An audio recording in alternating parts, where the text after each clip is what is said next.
Good evening all, welcome to SJK Academy. Yes, so class previous session में जो previous lecture था हमारा उसमें हमने पढ़ा था entrepreneurial competencies. अगर आपने previous lecture नहीं देखा so आप मेरे channels पे जो videos मैंने upload कर रखी हैं उनमें आप देख सकते हैं entrepreneurial competencies के नाम से पूरा topic है जिस पे मैंने एक वाइड डिस्कशन किया था और कौन सा point exam point of view से इम्पॉर्टेंट है वो भी मैंने उसमें बताया था आपको.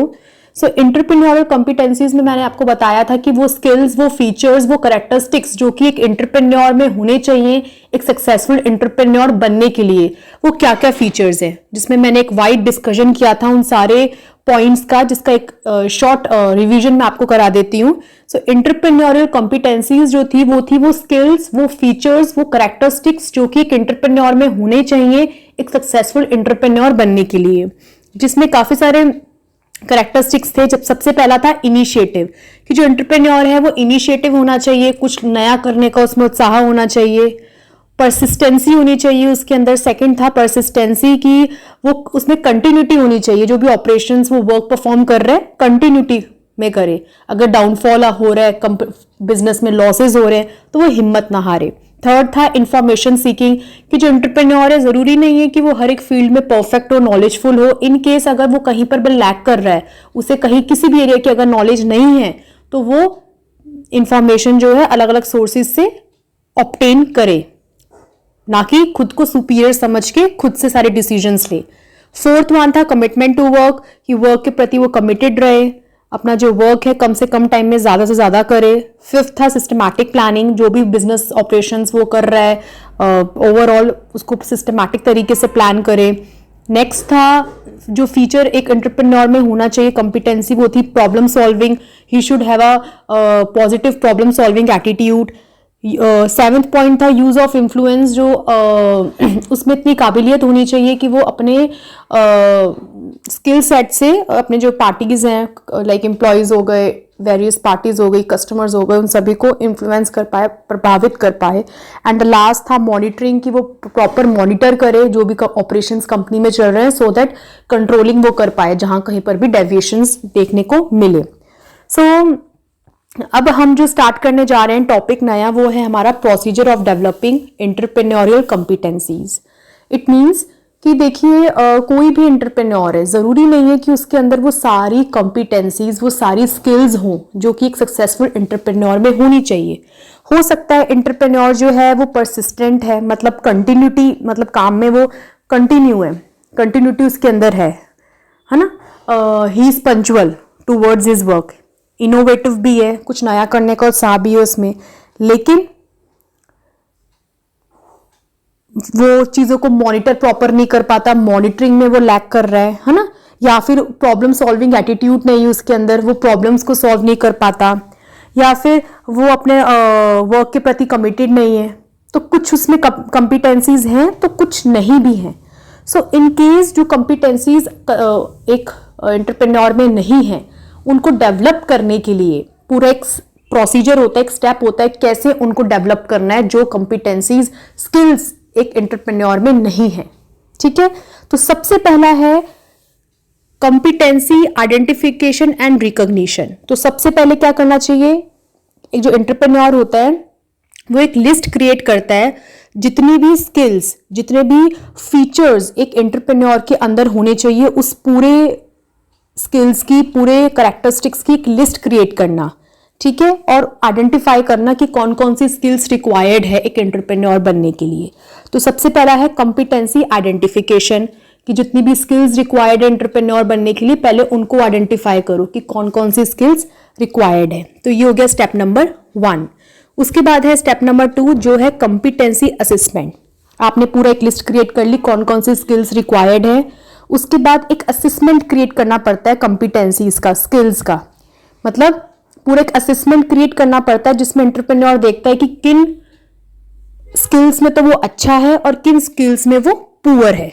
तो पूरा एक असेसमेंट क्रिएट होता है. कॉम्पिटेंसी असेसमेंट का मतलब होता है पूरा एक असेसमेंट क्रिएट करना, जिसमें पूरी जो लिस्ट बनाई थी स्किल्स की जो रिक्वायर्ड है एक एंटरप्रेन्योर बनने के लिए सक्सेसफुल, तो कौन कौन सी कॉम्पिटेंसीज उसके अंदर है और किन में वो पुअर है.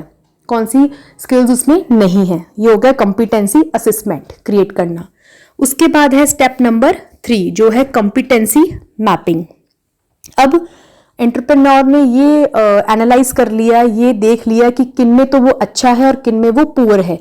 उसके बाद कॉम्पिटेंसी मैपिंग करना, मतलब पूरा एक मैपिंग करना जितनी भी स्किल्स हैं कि कितनी total number of skills required है कि एंटरप्रेन्योर को बनने के लिए, एंटरप्रेन्योर एक सक्सेसफुल एंटरप्रेन्योर, उनमें से कितनी स्किल्स एक एंटरप्रेन्योर में है, कितनी में वो लैक कर रहा है, कौन कौन सी स्किल्स उसमें नहीं है, टोटल कितनी नंबर ऑफ स्किल्स हैं। तो वो पूरा एक मैपिंग, एक मैप क्रिएट करना, उसे कहते हैं कॉम्पिटेंसी मैपिंग। मतलब स्किल्स का एक मैप क्रिएट करना कि जिन स्किल्स में वो पुअर है वो कितनी स्किल्स हैं, जिनमें वो अच्छा है, गुड है, वो कितनी स्किल्स है, टोटल नंबर ऑफ स्किल्स कितनी है।